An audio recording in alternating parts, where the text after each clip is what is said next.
Kali ini kita kedatangan pemateri dari jurusan Ilmu Komputer, Fakultas Matematika Ilmu Matematika ya, dan Ilmu Pengetahuan Alam. Nah, namanya itu Kak Reza. Jadi beliau ini adalah teman. Jadi kita tuh kenal karena sering futsal. Betul. Sering futsal. Nah, jadi sama seperti yang di jurusan-jurusan sebelumnya, kakak akan ngebahas tentang pasti biaya dulu ya, karena bagaimanapun kuliah itu paling vital adalah masalah biaya. Terus jurusannya di mana aja yang dipelajari di sana, terus seperti apa kehidupan kampusnya dan lain sebagainya. Jadi kita akan bahas itu dulu. Silakan Kak, perkenalkan dulu. Oke, kenalin, nama aku Reza, Muhammad Reza Palevi, angkatan 2015 di jurusan Ilmu Komputer, Fakultas MIPA, Matematika dan Ilmu Pengetahuan Alam di Universitas Gadjah Mada. Oke, langsung aja Kak. Oke. Kita ngobrolin masalah biaya nih. Biaya di ilmu komputer tuh kayak gimana? Dulu pas aku masuk, range UKT itu ada 6 ya, UKT 1, 2, 3, 4, 5, 6 lah. Itu berkisar dari 1 juta paling kecil kalau nggak bidik misi ya, 1 juta sampai yang paling gede waktu itu di aku 9,5 juta. Jadi ya kisarannya 1 juta, mungkin 3 juta, 5 juta, 6 juta setengah, sampai 9 juta setengah, sampai 9 juta setengah lah gitu. Ya, Gitu. oke, itu lewat jalur Dulu aku SBMPTN. jalur SBMPTN. Berarti kalau lewat jalur mandiri biasanya agak mahal. Enggak, setauku UGM selama ini nggak pernah ada uang pangkal maupun uang gedung. Jadi hitungannya tetap dari kemampuan orang tua untuk membiayai anak-anaknya gitu. UKT itu kan? Ya, UKT. Jadi kamu lewat jalur SNPTN, SBMPTN, UM, kalau memang kamu kurang mampu ya silahkan mengajukan bidik misi karena sama-sama bisa. Tapi kalau memang kamu nanti orang tuanya ya menengah ke atas, mungkin dihitungnya juga agak tinggi UKT-nya gitu. Jadi menyesuaikan kemampuan orang tua aja. Oh, menyesuaikan kemampuan orang tua. Betul. Nah, kalau ya ini entah mitos atau fakta gitu ya. Biasanya memang yang jurusan kalau lewat jalur masuknya SNMPTN sama SBMPTN itu biasanya yang tidak mampu pun masih berhak buat dapat UKT bawah, UKT bawah. Nah, tapi buat yang jurusan masuknya lewat mandiri biasanya mau mampu ataupun tidak mampu biasanya agak menengah ke atas tuh UKT-nya. Benar nggak? Atau mitos? Kalau dari pengalamanku mitos ya, karena aku punya teman sendiri, dia di salah satu fakultas di UGM, di Fakultas Psikologi. Dia waktu itu di SNPTN, SBM nggak keterima dan dia mengajukan bidik misi. Terus kebetulan dia keterima di jalur ujian mandiri dan juga bisa dapat bidik misi sampai sekarang. Jadi memang ya nggak terlalu masalah lah. Mungkin agak sulit tapi tetap masih bisa gitu. Asal mau ngurusnya aja. Karena agak terlambat gitu kan kalau UM, agak terlambat mendekati masuk kuliah. Jadi mungkin ngurusnya harus lebih cepat lagi lah. Jangan diperlambat ngurusnya gitu. Mengejar ketertinggalan itu ya. Nah, kalau Kak Reja sendiri ini bayarannya berapa nih UKT-nya? Dulu aku UKT-nya paling tinggi aku dulu. Mungkin gara-gara bodoh atau gimana. Pokoknya nggak tahu ya. Pokoknya ya 9,5 lah aku dulu UKT-nya. Dulu 9,5. Ya, Sekarang? 9,5. Ya sekarang udah lulus. Enggak, maksudnya dikira tuh bisa turun. Enggak. Dulu ngira bisa turun. Bisa turun kan UKT-nya? Tapi susah banget. Jadi mending kalau dari awal banget nggak mampu buat itu mending ngajuin langsung. Dulu aku kan ngiranya paling ntar semester 2, 3 bisa turun. Ternyata nggak bisa turun dah. Jadi mending dari awal kalau emang merasa masih keberatan mungkin minta surat dari kelurahan atau kecamatan buat peringan biaya UKT lah ke universitas mungkin masih bisa. Tapi kalau misalnya udah semester 2 tuh udah dianggap udah nggak bisa gitu lah. Nah, jadi tadi kakak ngira Kak Reja ngomongin dulu aku UKT-nya mahal, 9,5 juta. Nah, soalnya memang setahu kakak juga yang namanya UKT itu bisa diturunkan jika tidak sesuai dengan kemampuan gitu ya. Jadi kakak nanya tuh dulu emang sekarang berapa? Nah, maksudnya kakak nanya gitu tuh emang bisa kemungkinan UKT diturunkan. Cuma ya gitu pengurusannya mungkin agak ribet. Tapi ya kalau diurus sih bagusnya awal semester ya. Kalau bisa sih bahkan sebelum ospek tuh udah diurus gitu. Biar semester selanjutnya sesuai dengan kemampuan kalian gitu. Betul. Teman kakak juga ada yang di UIN ya, di UIN dia awalnya 1.700.000. Itu pas diajuin UKT, penurunan UKT alhamdulillah jadi 400.000 aja. Gitu. Ada yang kayak gitu. Nah, satu lagi teman yang gak nurut yang gak nurut dia 3 juta. Udah bilang nih sama aku, udah dibilangin kalau mau diturunin UKT turunin aja sekarang katanya. Tapi dia sama ngeyel, mungkin ngeyelnya sama kayak Kak Reza. Mikirnya tuh paling semester depan mah bisa murah. Padahal enggak. Nah yang satu mah nurut sama yang satu mah enggak. Kalau yang satu mah yang nurut mah alhamdulillah turun, yang enggak mah sampai dia lulus pun tetap UKT-nya 3 juta. Betul. Lumayan kan dari kemampuannya cuma 400.000 turun jadi harus bayarnya 3 juta. Betul. Jadi rugi berapa tuh? 2.600.000. Nah, kayak gitu ya. Ini mungkin memang agak dipersulit ya. Jadi ya universitas kan pinginnya juga mendapatkan keuntungan sebesar-besarnya gitu ya. Jadi mungkin nanti agak dilempar ke sini lah, lempar ke sini. Tapi mungkin kalau sabar ya tetap bisa nurun sih. Saya temanku banyak juga yang ya saking sabarnya sampai nggak bisa turun lah akhirnya gitu. Bisa turun. Dari berapa ke berapa tuh? Ada yang dari 9,5 ya turun ke 6, ada yang 9,5 lupa ngurus bidik misi, diurus bener-bener ngurus bisa dapat bidik misi gitu. Karena ya yang penting jangan terlambat sih semua itu, gara-gara mungkin waktu itu dia lupa submit gaji orang tua kan, makanya langsung dikasih UKT maksimum gitu loh. Iya benar. Gitu. Nah itu jangan lupa tuh. Benar, pas pendaftaran ulang, daftar online kan itu biasanya jangan ngasal tuh ngasih dokumen-dokumennya. Kadang ada juga beberapa orang yang disuruhnya foto slip gaji mungkin, yang dipoto malah tembok, yang dipoto malah apa, yang dikasih malah apa, itu tuh bisa mempengaruhi banget gitu loh. Jangan ngasal gitu. Jangan ngasal pokoknya, ntar kalau kamu nulis gaji orang tuanya tinggi ntar malah dapetnya UKT maksimal banget kan, nanti malah itu. Jadi mending sesuai dengan kapasitas saja. Kalau emang gaji orang tuanya segini, tulis segini sejujur-jujurnya. Jadi nanti misalnya kamu mau meringankan UKT ya itu mudah, karena emang ya nulisnya emang bener jujur gitu loh. Daripada ngasal kan nanti malah jangan sampai ngasal lah pokoknya. Ya, itu masalah krusial sih itu ya. Itu krusial banget. Siap. Nah lalu masalah biaya apalagi yang mau disampaikan ke adik-adik ini? Biaya kan kalau udah UKT ya berarti kamu bayar UKT 1 semester ya udah, kamu nggak usah bayar apa lagi kan, berarti KKN lah atau apa tuh udah kelar semua. Paling ya biaya hidup lah, kos, biaya hidup makan bulanan, mingguan, bulanan berapa gitu. Nah coba ceritain gimana biaya hidupnya Kak Reza nih. Dulu aku kos tuh 5 tahun, jadi satu kos masuk pertama sampai terakhir tuh kosnya tuh terus itu. Nah itu aja sampai kan aku masuk 2015, lulus 3,5 tahun di bulan April lah ya, 3,5 tahun lebih lah. Habis itu aku kerja ya masih di situ sampai sekarang ya, hitungannya hampir 5 tahun lah.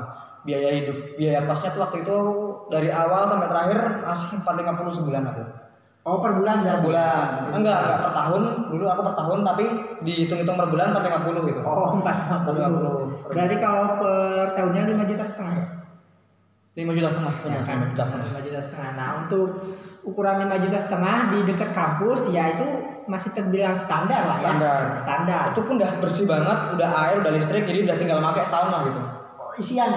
Enggak, kosongan. Oh masih kosongan. Kalau mungkin mau ngisi ya nyari yang di atas 550 lah mungkin. Beda kasur, lemari itu standarnya gitu. Oke, siap. Lalu biaya makan? Biaya makan ya kalau aku agak boros sedikit, mungkin sekitar 400.000 seminggu. 400.000 seminggu. Nah 400.000 seminggu tuh ya. Tapi itu masih bisa nabung 50-an lah. Misalnya hitungannya sehari makan 50.000. Itu hitungannya boros loh, 50.000 kan ya. Iya benar. Karena aku nggak masak. Kalau masak mungkin lebih murah lagi. Karena dulu nggak masak. Jadi aku mungkin bisa nabung sebulan seminggu 100 sampai 50 sampai 100 nabungnya. 50 sampai 100. Kalau mau masak tuh lebih murah lagi tuh pasti. Iya benar. Beli lauk nanak nasi sendiri aja lebih murah, apalagi nanak sama masak lauknya. Wah itu murah banget. Iya benar. Berarti kurang lebih sebulan Kak Reza ini ngabisin uang 2 juta lah. 2 juta. Maksimal banget udah mentok tuh. Sebulan. Ya kan hitungannya tadi 400.000 kali 4 minggu 1,6. Ya. Tambahin kos 450 ya 2 juta lah. Ya sekitar 2 juta ya. Nah jadi berarti apalagi ya yang mau dibahas, biaya kuliah, biaya makan, biaya kos. Ada tambahan lagi biaya apa lagi?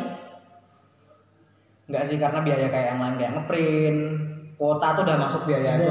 Ya. Jadi biaya yang lain-lain tuh maksudnya udah termasuk include ya. 2 jutaan itu bensin udah bensin sama-sama apa-apanya itu udah termasuk. Nah lanjut masalah jurusannya nih. Kenapa Kak Reza milih jurusan ilmu komputer? Karena dari dulu SMA tuh udah sering ikut olimpiade matematika komputer gitulah. Jadi emang kayak udah aku dulu besok pinginnya gini-gini lah, kerja di perusahaan yang gini gitu loh. Jadi udah tahu dari kelas 2 SMA tuh aku pengen masuk komputer, karena emang aku kalau dulu sering otak-atik komputer terus buat suatu aplikasi yang asal-asalan lah, jadi Wah, kebawa sampai ya pengen masuk di jurusan yang sebenarnya yang di yang mendalami bagian itu gitu loh. Jadi udah kepengen, jadi bukan dari arahan orang tua atau apa, karena kalau dari orang tua ya yang penting kamu sesuai dengan jurusanmu, jadi kamu ngejalaninnya tuh nggak malas-malasan gitu. oh siap. Jadi alasannya itu ya, kenapa milih ilmu komputer. Lewat jalur SBMPTN ya? SBMPTN. Nah, gimana nih tipsnya buat keterima lewat jalur? Sebenarnya memang jalur SBMPTN itu menurut kakak sendiri adalah benar-benar jalur yang murni ya. Daripada ya SNMPTN juga sebenarnya murni, cuma ya kayak kurang gimana gitu ya. Maksudnya ya itu masih ada subjektifnya, masih ada lah ya, penilaian sekolahan. Tapi kalau SBM kan kamu sekolah dari manapun yang penting kamu bisa kerjain lolos gitu. Nah, jadi gimana nih tips triknya buat lulus SBMPTN nih? Apa ya? Dulu aku ya cuma beli buku. Terus ikut les-lesan yang ya biasa lah, les SBM gitu. Tapi dulu aku dari SMA nggak pernah ikut yang les kayak gitu. Jadi pas nggak terima itu ya udah aku langsung memutuskan buat les aja di Jogja dulu aku. Jadi gara-gara pengen masuk UGM ya udah aku lesnya Jogja sekalian. Oh, berarti abis UN tuh. Habis UN langsung tuh aku hari H+1 langsung sini aku. Nah, jadi adik-adik mungkin ya angkatan sekarang tuh bukan angkatan sekarang sih, angkatan sekarang dan sebelum-sebelumnya agak mepet gitu ya waktunya itu. Tapi dulu waktu angkatan kita itu dari UN sampai ke tes SBMPTN itu masih banyak waktu buat les dan inilah itulah. Jadi masih panjang. Makanya adik-adik yang sekarang tuh harusnya lebih giat daripada kita gitu ya. Kayak gitu. Terus gimana tuh? Ya udah dulu tiap hari lesnya ya kayak normal lah, 3 sampai 4 jam lah ya. Habis les ya pulang main apalah biar refreshing, malamnya lagi dibuka lagi materi-materinya. Terus yang penting tuh ini sih kalau aku SBM tuh latihan soal. Karena soalnya tuh wah susah sih kalau menurutku ya. Sama soal UN tuh jauh banget lah. Soal SBM tuh kalau kamu nggak paham apa ya namanya, nggak paham cara ngerjainnya ya udah nggak bisa ngerjain. Itu sebenarnya simpel soalnya. Tapi kalau kamu nggak tahu cara ngerjainnya ya kayak rumit gitu loh. Kayak dilihat angkanya gimana kayak berlibet gitu. Iya, apalagi SBMPTN tuh biasanya dari tahun ke tahun berbeda-beda gitu. Aturannya. Nah, jadi ya adik-adik tuh harus ikut kalau ada tryout SBMPTN itu wajib ikut, benar. Kalau misalnya adik nggak pernah sekalipun ikut TO SBMPTN, sangat kecil sekali kemungkinannya buat lolos lewat SBMPTN, karena yang diteskan di SBMPTN itu berbeda loh dengan yang diajarkan di sekolah. Benar. Ada beberapa soal-soal yang memang tidak diajarkan di sekolah kayak gitu. Nah, tadi kan lewat SBMPTN gitu. Terus apa lagi ya? Nah, masuk kan ke UGM. Nah, gimana tuh pelajaran yang didapat selama di UGM? Dulu waktu awal semangat banget kuliah tuh masih. Jadi kelas pagi setengah 8 sampai sore ya udah jabanin. Tapi kan karena emang dari kampus nyediain apa ya mungkin ya. Sebenarnya bukan waktu buat bolos atau waktu buat enggak masuk ya, tapi emang misalnya kan namanya mahasiswa tuh kamu bisa memilih jalan sendiri. Jadi mungkin dikasih jatah 3 kali nggak masuk tuh ya kamu buat ngembangin diri, entah itu ikut apa gitu loh. Jangan dipakai bener-bener bolos kamu tidur di kos loh, jangan. Benar, kalau itu bener tuh jujur aja. Dulu pernah lah yang semester malas-malasan tuh ya 3 kali tuh bener-bener dimanfaatin kalau misalnya malas ya tidur atau apa. Tapi sebisa mungkin kalau misalnya kalian 3 kali itu dimanfaatin, misalnya kalian ikut lomba, ikut apa tuh bisa dimanfaatin walaupun ada izin ya, maksudnya ada izin buat lomba atau apa, tapi kalau bisa dimanfaatin 3 tuh buat ngembangin diri lah misalnya ya, yang bermanfaat misalnya ada pertandingan futsal lebih mending lah daripada tidur kan, maksudnya ada gunanya buat diri kamu sendiri gitu loh. Ada gunanya. Jangan kupu-kupu. Kuliah pulang. Sebisa mungkin di saat masih muda terutama semester 1, 2, 3, 4 kalau ada ajakan buat ikut event, ikut himpunan, sebisa mungkin ya ikut, karena di situ kalian bisa nemuin relasi kalian buat nanti di dunia kerja. Nggak mungkin kan kalian nanti pas nggak tahu kenal siapa-siapa pas kerja ada yang bantuin, susah juga. Pasti kalian harus cari link referensi buat job pekerjaan yang ingin kalian masuki, pasti dari teman-teman kalian, dari kakak tingkat kalian. Kalau kalian mungkin biasa-biasa aja tapi temennya banyak, pasti dibantu. Tapi kalau kalian biasa aja tapi ya kupu-kupu ya siapa yang mau bantu gitu loh, nggak ada percuma. Jadi emang kuliah tuh penting, 75% tuh kuliah tuh penting, tapi enggak sih, 50% kuliah penting, 50%-nya lagi tuh sosialisasi kalau aku. Oke. Nah, dan soft skill harus seimbang, nggak boleh Yang hardnya doang atau softnya doang? Kalau softnya doang, berarti kalian main-main. Kalau hardnya doang, berarti kalian cuma belajar doang gitu. Nah terus kalau pelajaran di kuliahnya di kelasnya kayak gimana tuh? Pelajaran di kelasnya rata-rata tuh kayak ngoding sama logika. Jadi inti dari coding kan logika ya. Jadi kalau kamu nggak bisa ngelogika ya codingmu nggak bakal jalan dengan baik. Soalnya pasti di dalam coding atau di dalam matematika deh itu pasti ada logikanya. Jadi pelajaran yang tekanin tuh adalah pelajaran coding, pelajaran matematika sama logika. Tiga itu. Nah, yang paling tekanin dari ilmu komputer. Nah terus kesibukan Kak Reza di luar sekolah di luar kuliah tadi yang disebutkan apa aja tuh? Dulu aku sering ikut ya paling kalau misalnya sama komunitas futsal lah ya, futsal tuh olahraga lah ya biar nambah itu. Terus kalau hariannya biasanya ikut himpunan mahasiswa. Jadi ada namanya himpunan mahasiswa ilmu komputer itu Himakom. Nah aku ikut itu sebagai ya sub koordinator di divisi tertentu gitu. Jadi ya dulu awalnya anggota, terus di tahun kedua jadi sub koordinator, tahun ketiga jadi SC steering kita buat ngawasin adik-adiknya lah di bawah biar juga jalannya masih jangan sampai belandang gitu loh, misalnya jalurnya biar dia tuh terbentuk juga sama kayak kita yang di atasnya gitu kan. Nah tahun keempat udah mulai skripsian udah baru vakum ya kan, itu kalau mau jadi kupu-kupu nggak masalah karena udah nggak ada kegiatan apapun kan gitu. Terus untuk itu ikut proyekan-proyekan juga karena kalau di ilmu komputer itu kebetulan mudah cari proyekan dari dosen, jadi kan kita kan mengandalkan skill di luar ya, jadi kita mungkin untuk pelajaran di kuliah tuh nggak pintar, tapi kalau pintar coding ya tetap bisa itu. Jadi kebanyakan dari aku sama teman-teman tuh selain olahraga atau komunitas di luar ikut himpunan, ikut proyekan dosen. Ikutan proyekan dosen. Kayak gimana tuh ceritain proyekan dosennya? Ya proyekan dosennya misalnya proyek dosen dapat dari pemerintah BUMN X. Ya udah kita ntar ngerjain X sesuai dengan requirement-nya. Misalnya dia minta website, minta aplikasi atau apa, mereka pinginnya gini ya udah kita buat sesuai yang mereka inginkan gitu. Asik juga tuh. Kan dapat proyekan juga selama buat nambah sangu juga lah lumayan kan. Meringankan beban orang tua. Nah, sangu itu uang jajan ya? Uang jajan, bahasa Jawanya. Bahasa Jawanya sangu uang jajan. Oke, siap. Lalu biaya udah, kuliah udah, terus apa lagi ya? Masalah apa lagi ya? Kak Reza yang mau disampaikan ke adik-adik sini? Apa ya? Itu sih paling ya masuk kuliah tuh lebih susah daripada kalau aku ya. Masuk kuliah sama keluar kuliah tuh lebih sama-sama susah. Jadi kamu bisa masuk tapi kamu belum tentu bisa lulus, itu juga repot kan. Jadi ya selama kamu misalnya ambil jurusan X, kamu udah komit banget di situ tuh, berarti kamu pas udah keterima harus beneran ngejalaninnya itu loh. Jangan cuma setengah-setengah, ntar ketemu temennya yang gini kamu ikutan gini, temennya yang gini ikutan gini. Jangan sampai terbawa arus buat kamu tuh jadi yang nggak bener lah. Karena kan orang tua, misalnya kamu dari Sukabumi, kamu di Bandung, Jakarta, Jogja, kan niatnya kuliah. Jadi jangan pernah lupa buat tujuan awal gitu. Belajar, jangan cuma mainnya dibanyakin, tapi tetap pertama kuliah tujuan utamanya. Nah, jadi pasti ini adik-adik juga bingung nih, maksudnya bingung di sini tuh apakah ada ciri-ciri khusus, persiapan khusus buat adik-adik biar bisa bertahan nanti saat perkuliahannya. Kan tadi dibilangnya harus harus bisa logika ya. Dan lain sebagainya itu. Ciri khususnya kayak gimana tuh? Soalnya kan banyak juga orang-orang yang suka komputer, main komputer, tapi ya mungkin tidak tidak produktif lah. Maksudnya tidak produktif tuh kayak misalnya teknik mesin nih, teknik mesin atau teknik otomotif. Banyak orang yang suka teknik mesin, teknik otomotif gitu kan.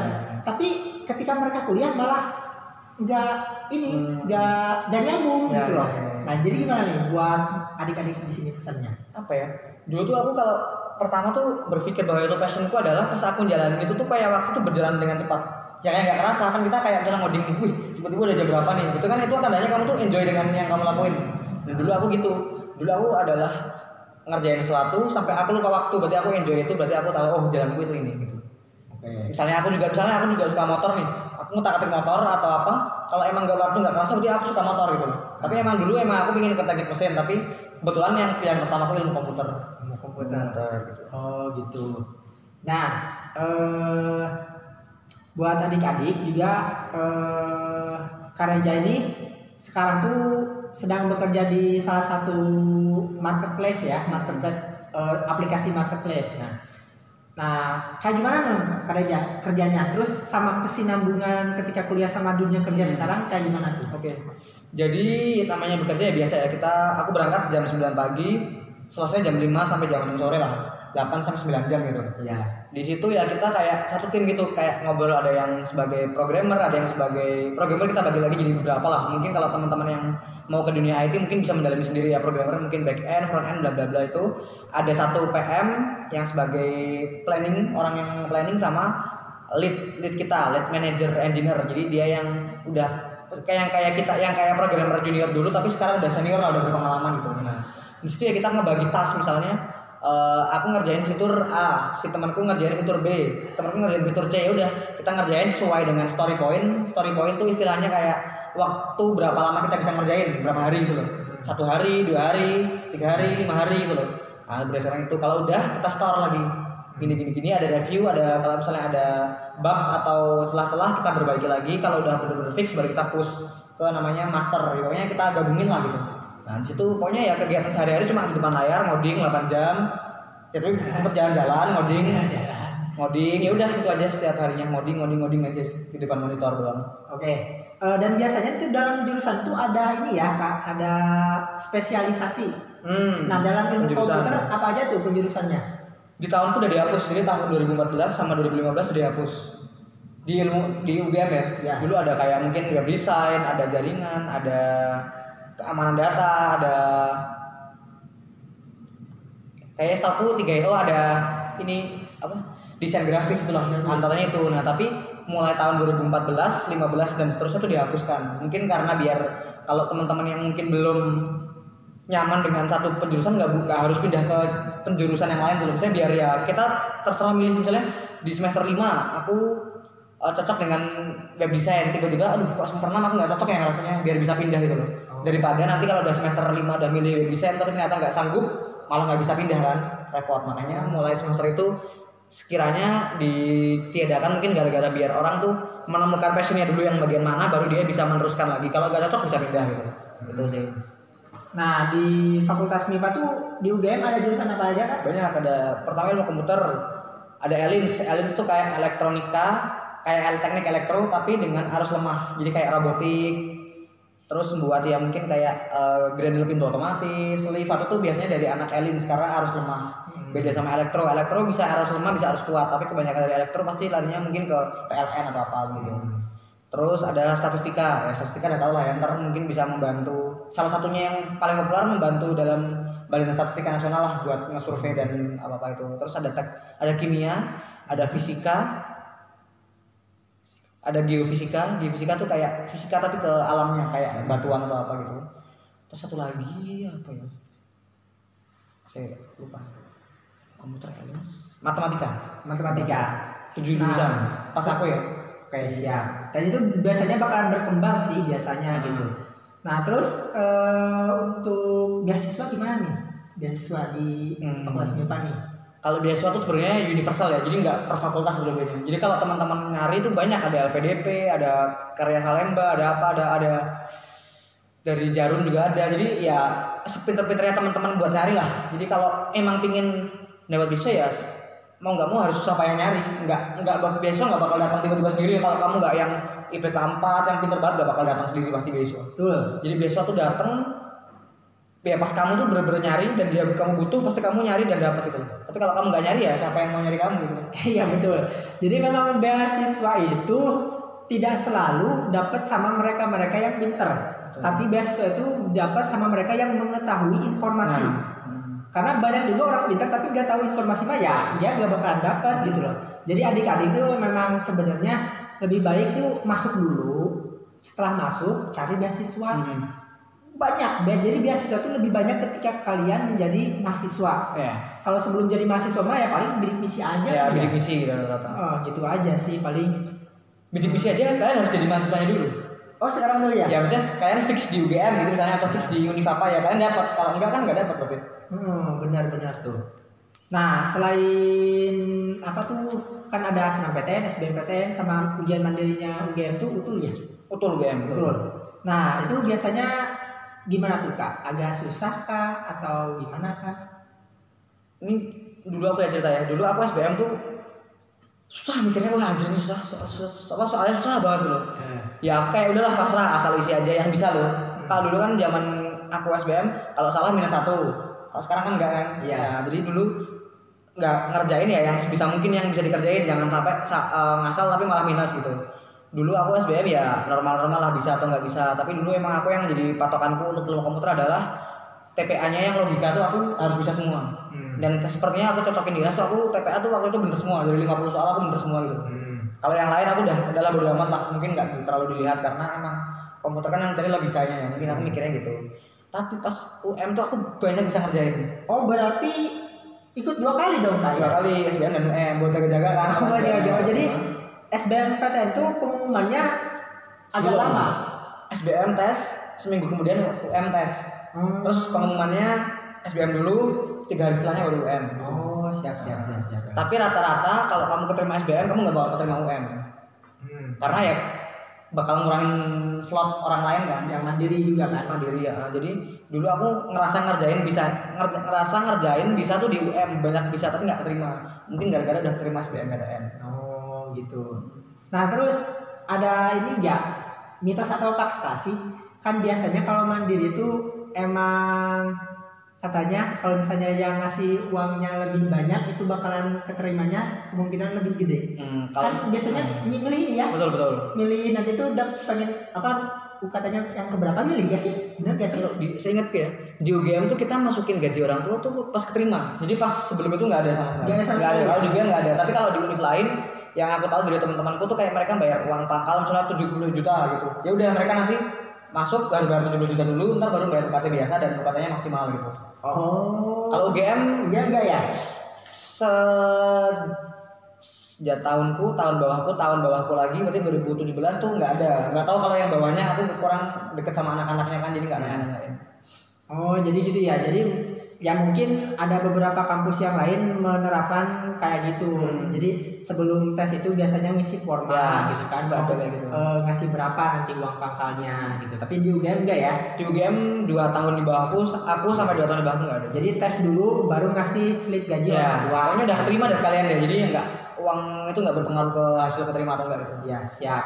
Terus mengenai kesempatan diterima kayak gimana tuh? Kesempatan diterimanya? Kalau kesempatan diterima itu tergantung jurusan. Jadi kan ada namanya passing grade ya. Nah kalau punya aku dulu tuh saingannya tuh mungkin 1 banding berapa ya? Sekitar 10.000 pendaftar, yang keterima cuma 100. 1 banding 10. 1 banding 100. 1 banding 100-an. 1 banding 100. Ada yang 1 banding 100, ada yang 1 banding 200 kayaknya. Aku lupa antara 1 banding 100 atau 1 banding 200 gitu. Pokoknya salah satu, karena jurusan paling bagus kalau tahunku ya di UGM tuh kedokteran, ilmu komputer, elektronika sama ini pertama kedokteran, terus ilmu komputer, elektronika sama teknologi informasi. Karena waktu itu lagi ngetren kan. Sampai yang mungkin sampai sekarang aku nggak tahu, tapi waktu itu yang tertinggi itu. Jadi 1 bandingnya tuh banyak lah. Jadi bukan cuma 1 banding 210 tuh enggak gitu. Ya banyak gitu. Apalagi ini UGM gitu ya. Wah, jadi dan itu mungkin di zamannya Kak Reja waktu tahun 2015 1 banding 100 atau 1 banding 200. Pasti zaman adik sekarang bisa jadi nambah 100 lagi. Bisa jadi 1 banding 300, 1 banding, karena kan populasi juga semakin banyak gitu kan. Dan apalagi kalau buat yang SBMPTN kan saingannya 3 tahun ya, atas kalian masih bisa. Itu nambah, makanya bisa sampai 200 mungkin gara-gara 3 tahun di atasnya. Iya. Angkatan kamu, angkatan atasmu sama atasnya lagi gitu lah. Iya, kayak gitu kan. Kalau mandiri sih bebas ya, mandiri. Mandiri enggak juga. Sama juga kayaknya. 3 tahun. Setahuku kalau negeri 3 tahun juga. Kalau swasta mungkin ada, kalau swasta mungkin sampai batas umur 25 gitu atau gimana. Kalau UM enggak, tetap 2 tahun di atas. Oh, berarti kalau misalnya pengen masuk UGM, usia itu diperhitungkan juga ya? Diperhitungkan juga. Gitu. Oke. Karena memang ada juga sih beberapa kampus yang mau berapapun usia kalian bisa masuk, bisa. Nah mungkin kalau buat UGM kualifikasinya itu memang ada batasan umur kayak gitu. Ada lagi yang mau disampaikan Kak Reza? Udah sih, paling itu karena kamu tahu sainganmu banyak ya. Kalau mau masuk jurusan bagus, jurusan populer lah ya, harus belajar sih mau nggak mau. Apalagi yang bisa membuat kamu lebih dari yang lain kalau nggak ilmu yang buat tes gitu. Nah kayak gitu. Nah terus mungkin spesifikasi nih, kayaknya maksudnya spesifikasi laptop, bener kan harus punya laptop. Ya. Nah itu gimana tuh spesifikasi laptop? Spesifikasi tetap nggak harus yang bagus-bagus lah, yang penting kalian bisa buat, kan namanya ngoding kan ada yang ngoding yang enteng sama yang berat ya. Kalau di komputer sendiri masih yang tarafnya ringan lah, jadi kamu pakai laptop yang standaran aja. Standaran ya, jangan notebook, yang notebook kan kecil banget. Iya. Mungkin terlalu dipaksakan, tapi kalau yang standar yang laptop biasa yang harganya nggak terlalu tinggi lah, itu udah cukup banget sih. Nah speknya kayak gimana tuh yang standar tuh? Ya kalau sekarang udah mungkin RAM 4 GB cukup, hard disk ya 500 GB lah udah cukup, gak usah yang sampai SSD apa udah cukup banget gitu, udah itu aja paling. Core i3 cukup banget, udah itu cukup banget. Nah gitu ya, jadi jangan mikir wah gak punya laptop head-on nih. Nah seperti yang Kak Reja sebutkan juga bisa tuh Core i3 sama 500 GB itu udah cukup buat ini ya coding ya. Bahkan kalau emang gak punya laptop, temanku ada yang emang waktu gak punya laptop ya dia minjem punya aku nggak masalah, yang penting emang ada kemauan sih. Kalau emang ada kemauan udah jalan pasti kan. Ya benar. Jadi ditekankan lagi kalau misalnya emang yang mau, biasanya mereka mencari cara. Nah kalau misalnya mereka yang gak niat mencari alasan. Iya benar. Bedanya itu cara sama alasan gitu. Jadi adik-adik nih bisa mengukur diri nih, kamu tuh pantas atau tidaknya dari perlakuan dirimu sendiri kepada kamu sendiri gitu. Mau cari cara atau cari alasan kayak gitu ya. Apalagi ya yang dibahas ya banyak nih harusnya nih. Kak Reja mungkin mau berbagi cerita lagi selama perkuliahan. Selama perkuliahan sih ya, atau di luar kontes ini pun boleh, silahkan. Perkuliahan aja mungkin ya. Kalau perkuliahan itu teman-teman tuh nggak ada yang narik ulur buat semangat atau enggaknya teman-teman dari teman-teman sendiri. Teman-teman mau nilai bagus, nilai jelek tuh dari teman-teman sendiri. Dosen nggak bakal ngajar teman-teman. Kalau misalnya kamu nggak niat, dosen nggak bakal nyariin kamu mana tugas kamu, mana ini kamu. Dosen udah amat, kamu nggak numpuk nilaimu langsung gitu mamanya. Jadi dosen nggak peduli muridnya tuh ada keluhan apa. Tapi kalau kamu dosen nggak bakal peduli. Tapi kalau dosen kamu ngerjain dengan baik ya dosen nilai baik. Tapi kalau kamu udah malas-malesan atau apa, dosen nggak bakal nanyain kamu kenapa malas-malesan. Itu kamu sendiri yang introspeksi ke diri kamu sendiri. Dosen nggak bakal ngurus-ngurus itu. Betul. Jadi bedanya dosen dengan guru tuh kayak gitu ya. Kalau guru mungkin peduli gitu kan. Tapi kalau dosen itu menganggapnya kamu udah dewasa. Ya. Gitu. Jadi kamu mau masuk kuliah mau enggak peduli amat gitu loh. Enggak rugi-rugi buat dosen mah. Kayak gitu. Nah iya kan kita juga sempat menceritakan tentang kelas internasional. Kayak gimana tuh kelas internasional tuh? Kalau kelas internasional di ilmu komputer sendiri kurang lebih sama lah sama kelas internasional di beberapa jurusan seperti kimia, manajemen, akuntansi. Rata-rata ya memang dari segi biaya lebih termasuk tinggi. Tapi juga dari segi kualitas fasilitas tuh mereka dapat yang kayak private room buat mereka. Kalau abis kuliah nih, misalnya malas pulang, ada private room kayak sofa-sofa gitu buat mereka ngumpul sendiri. Ntar ada kayak dispenser, ada kopinya sendiri, mungkin mau seduh kopi sendiri. Terus mungkin ada, terutama ini sih kelasnya berbahasa Inggris, jadi kelasnya bahasa internasional. Full dari awal sampai akhir, ujian, skripsi itu semua pakai bahasa Inggris semua. Kelas internasional. Terus kalian kelas yang reguler sama internasional bisa ketemu gak? Ketemu, dan kita juga alhamdulillah di angkatanku tuh kelas reguler dan kelas internasional tuh nggak saling bedain, ya udah slow aja gitu. Kayak ya kamu internasional kayak reguler, kayak internasional kayak reguler kayak internasional. Kita main ke lounge-nya mereka nggak masalah gitu. Jadi emang kita tuh deket ya, udah akrab lah gitu, jadi nggak masalah. Berarti nyeduh kopi juga kita bisa? Nggak masalah kalau emang kalian deket sama orang-orangnya nggak masalah gitu. Gitu. Jadi kelas reguler juga bisa menikmati beberapa fasilitas kalau misalnya deket sama mereka nya? Bisa, nggak masalah. Jadi nggak harus itu. Yang penting ya antar namanya kan sama-sama satu angkatan ya, jangan sampai ada keres-keresan apalah kan ya, emang beda mungkin dari biaya atau apa perkelakuan, tapi di himpunan di luar tetap sama sih, mereka nggak pernah bahas-bahas hal. Ada beda biaya nih, berapa nih biayanya? Wah kalau di Lekom kurang lebih angkatanku ya 18 juta, tapi kalau selanjutnya aku nggak tahu lagi berapa. 18 juta berarti 2 kali lipat maksimum kalau punya aku ya. Kalau yang sekarang aku nggak tahu berapa. Gitu. Oke. Emang ada yang merasa ada gap di antara kelas internasional? Pasti ada. Beberapa anak yang mungkin pendiam atau anak yang kurang aktif ke lingkungannya mungkin ada yang merasa gap. Tapi kalau anak yang aktif di himpunan, aktif di luar perkuliahan, mereka biasanya dekat juga sih. Lalu kelebihannya kelas internasional apa lagi dibanding reguler? Mungkin di internasional nanti pernah pakai bahasa Inggris, ya mungkin udah bahasa internasional yang pasti ada di dunia IT bahasa Inggris ya pokoknya. Iya. Mau nggak mau pasti bahasa Inggris. Nah terus yang kedua mungkin mereka bisa exchange keluar nanti. Exchange ke luar negeri di kampus misalnya 6 bulan atau setahun di luar negeri dengan biaya sendiri tapi ya itu ada kesempatan buat exchange di luar negeri dengan program kampus, jadi kamu nggak usah nyari lagi univ yang apa, pasti dapat univ bagus dari kampus gitu, rekomendasi kampus Dengan biaya sendiri. tapi biaya sendiri. Berapa tuh? Nggak tahu kalau itu aku. Enggak tahu Nggak ya. tahu. Oke, jadi tadi bedanya itu ya kalian bisa exchange ke luar negeri. Nah, dengan biaya sendiri tapi ya. Tapi ketika kita keluar exchange, apakah kita juga tetap bayar ke UGM-nya? Ini nggak tahu sih kalau itu, aku kurang tahu kalau Kurang itu. tahu, Kurang ya. tahu. Tapi yang pasti nilainya yang didapat di kampus yang exchange itu bisa dipakai di UGM. Jadi nilainya tuh diakumulasikan ke yang nilai UGM. Jadi kamu nggak dihitung cuti, tapi kamu dihitung kuliah cuma di beda kampus gitu. Beda kampus ya. Itu berapa lama tuh? Bisa milih antara 6 bulan sampai setahun. Jadi ya per semester lah hitungannya, per semester atau 2 semester gitu. Itu hitungannya double degree kan? Double degree itu. Jadi ngerjain skripsi juga di sana. Enggak, ntar itu di semester 5 atau 6 paling. Jadi skripsinya tetap di UGM. Iya, semua di UGM. Tetap di UGM ya. Cuma ngerasain gimana kalau kampus di luar UGM gitu lah paling. Ya makanya soalnya kan tadi karena kata Kak Reja itu bedanya dari bahasa. Sedangkan bahasa di komputer juga kan pakai bahasa Inggris. Makanya saya tadi agak gali lebih dalam perbedaannya apa lagi selain sama bahasa doang gitu loh. Karena kan bayar mahal-mahal 2 kali lipat, masa cuma bahasa doang gitu kan. Jadi ada fasilitasnya juga ya. Ada fasilitas. Apalagi ya nih. Nah kalau misalnya kelas internasional itu berarti masih berhak nggak dia buat dapat beasiswa? Setahuku sih mungkin bisa, tapi bukan beasiswa bidik misi ya. Maksudnya beasiswanya tuh beasiswa kayak mungkin LPDP atau apa tuh mungkin masih bisa. Mungkin masih bisa. Tapi kalau beasiswa yang bidik misi itu udah jelas nggak mungkin lah ya, maksudnya nggak mungkin. Soalnya ya memang kelas internasional tuh memang kelas elit ya.